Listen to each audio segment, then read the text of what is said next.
Bonjour à tous. Alors je vais vous présenter aujourd'hui en fait la version pratiquement terminée en fait de Jess. Alors je vais pas vous présenter vraiment la version de Jess, je vais vous montrer comment maintenant vous allez pouvoir installer Jess.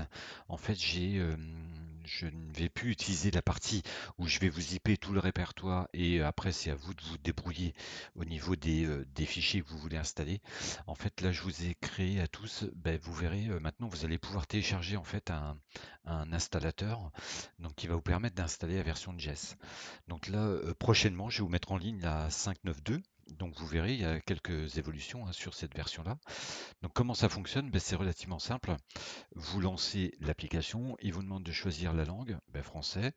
Vous choisissez ensuite où vous voulez installer Jess. Alors dans un premier temps, pour ceux qui utilisent déjà l'application, et si vous voulez pas faire d'erreur, si vous voulez être sûr de ne pas perdre en fait toutes les commandes que vous auriez pu créer, moi ce que je vous conseille, c'est d'utiliser un répertoire. Donc là par exemple, j'allais mettre dans le bureau, je vais aller prendre voilà, JS Sauvegarde et je l'installe dedans. Donc en fait, vous le mettez dans un répertoire complètement à part pour être sûr que vous ne perdez rien. Et puis après, vous recopiez toutes vos commandes. Donc comme on a vu dans une précédente vidéo où je vous expliquais euh, quels étaient les fichiers qu'il fallait surtout pas écraser si vous voulez pas perdre en fait toutes les commandes que vous avez créées. Donc là, je vais tout recopier ici. D'accord? Je vais faire suivant. Donc ensuite, vous avez la possibilité, justement, c'est là où vous allez avoir la possibilité soit de partir d'une version complète, c'est-à-dire que la version complète, l'installateur va vous installer à la fois les fichiers de commande et paramètres, c'est-à-dire que vous aurez vos paramètres à vous et la liste de toutes les commandes que vous aurez déjà créées seront écrasées, c'est-à-dire que si vous cochez ici, en fait, vous repartez avec mes commandes et ma base de données. Donc ici, vous avez soit mes commandes ou soit et ou ma base de données. Donc si vous voulez être sûr de ne pas perdre vos informations, ce que je vous conseille, c'est de décocher ces deux cases-là. Et là, en fait, on ne va juste installer que Jess sur une version déjà existante avec les mêmes commandes. Si par contre, c'est la toute première fois que vous utilisez Jess, moi, ce que je vous conseille, c'est quand même de voir un peu les commandes, comment on peut les créer, etc. Donc vous installez une première fois Jess avec les commandes et paramètres, vous voyez un peu ce que Jess vous pouvez faire avec, et après vous repartez d'une version vierge, c'est-à-dire comme ça, sans aucun fichier paramètres, et là vous pouvez faire les commandes que vous voulez. Donc une fois que vous avez choisi, donc là par exemple j'ai demandé les deux, hein, je veux partir d'une version avec tout mon existant, vous faites ensuite suivant. Là, il va vous demander si vous voulez créer une icône sur le bureau ou pas. Bon, là, moi, j'en ai déjà une, donc ça me sert à rien de recocher. Mais si vous voulez en créer une, vous allez pouvoir en créer une. Vous faites suivant. Là, il va vous indiquer où est-ce qu'il va vous installer votre version de Jess. C'est l'installation complète, c'est-à-dire que on va écraser tous ces fichiers-là si jamais vous les utilisez déjà. Vous faites ensuite installer. Là, vous avez Jess qui va directement se mettre à jour. Alors ça met un peu plus de temps parce que en fait derrière, donc ça c'est la version 5.9.2, je vais vous la présenter juste après.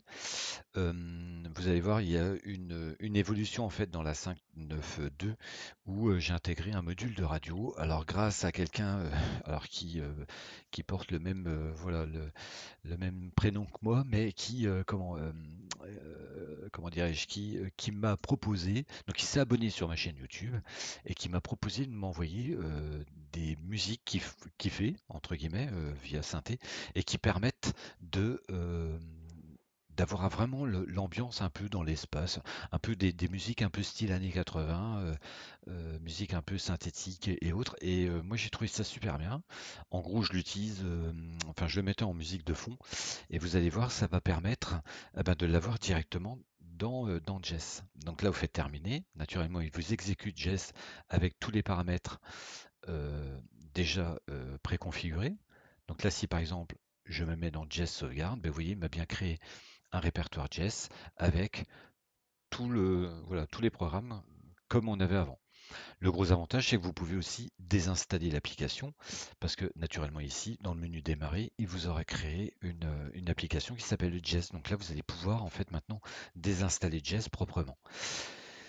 Alors, les évolutions de la 5.2, enfin la 5.9.2, quelles sont-elles? Alors en fait, maintenant, j'ai intégré différentes choses. C'est-à-dire, j'ai intégré ici, dans paramétrage, vous avez la partie versionning, où là, vous allez avoir tout ce qui existe dans les différentes versions, ce que j'ai ajouté dans les différentes versions et ce que j'ai corrigé en l'occurrence comme bug. J'ai rajouté un onglet remerciements parce que je tenais vraiment via ce formulaire remercier ben, ces deux personnes, alors déjà le Garou qui se reconnaîtra, hein, qui dès le départ m'avait fortement aidé sur l'application, avait fait beaucoup de tests, m'avait remonté beaucoup de tests de bugs et autres que j'ai corrigé au fil du temps.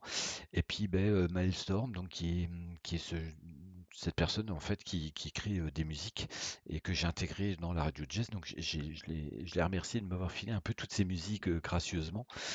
Et puis je faisais un petit clin d'œil aussi à tous les abonnés bah, de la chaîne YouTube. Donc je ne mets pas les noms et tout ça, enfin pour éviter tout problème. Et si jamais vous voulez que je vous enlève, vous me le dites, je vous enlève, je remets une version à jour et il y a pas de souci de ce côté-là. Côté paramétrage, ici, dans configuration, j'ai rajouté un paramètre, alors que vous avez peut-être déjà vu dans la version qu'il y avait avant, mais qui n'était pas tout à fait optionnel, enfin fonctionnel. C'est le paramètre message mode radio. C'est-à-dire que lorsqu'on va recevoir un message dans Elite Dangerous, euh, lorsque vous êtes en vol ou autre, des fois on croise des PNJ, enfin moi j'appelle ça des personnages non joueurs, qui, qui vous envoient des messages via la console de communication sur la partie gauche. Euh, alors ces messages, en fait, on pouvait les lire, d'accord? On reçoit bien le message, il vous le lit, mais là en mode radio, je vous laisse le découvrir. Vous allez voir que il y a un petit bip de radio au début, ça fait comme si on enclenchait une radio, on entend le message avec un bruit sonore un peu de parasite, comme si réellement la personne était loin. Et derrière, on a un bruit de fin qui permet aussi de comme s'il raccrochait au niveau de sa radio. Donc ça, je vous laisse le découvrir. Enfin, vous verrez, c'est bon, c'est sympa. La seule chose, c'est que si jamais quelqu'un avait l'ingénieuse idée de me trouver une autre voix que Scansoft Virginie, que j'ai ici, hein, donc c'est une voix de synthèse qui sont de type SAPI 5, donc SAPI 5. J'en ai cherché, j'arrive pas à en trouver d'autres, des voix françaises qui permettraient en fait pour avoir un distinguo, c'est-à-dire qu'ici en fait en mode radio on pourrait choisir une autre voix et comme ça on aurait à la fois une voix masculine qui pourrait nous parler en radio et on pourrait à la fois avoir une voix féminine pour l'ordinateur de bord de Jess. Donc voilà, si quelqu'un a cette info, ça serait sympa. Euh, donc là, j'enregistre. Alors, vous voyez tout de suite qu'ici, en fait, j'ai rajouté ça, la radio Maelstrom.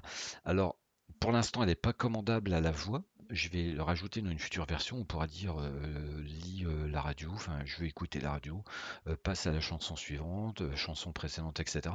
Donc là, pour l'instant, en fait, j'ai juste intégré ici un petit panneau. Et vous voyez, si je fais play, eh ben, on entend la musique de ce fameux Maelstrom qui m'a envoyé. Et franchement, c'est super sympa parce que en fait, le style de musique comme ça, un peu, ça a vraiment l'impression d'être dans l'espace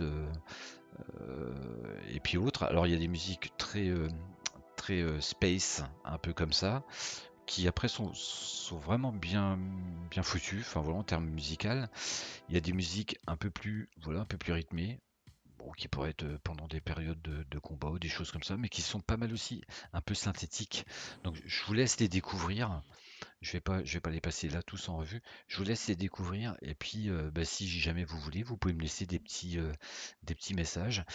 S'il y en a d'autres qui veulent me faire m'envoyer leur bande son, mais vraiment de création, hein, vraiment des choses que vous faites, je veux bien les intégrer en style radio, un peu style GTA 5, où on aurait des petites radios qu'on pourrait écouter en vol.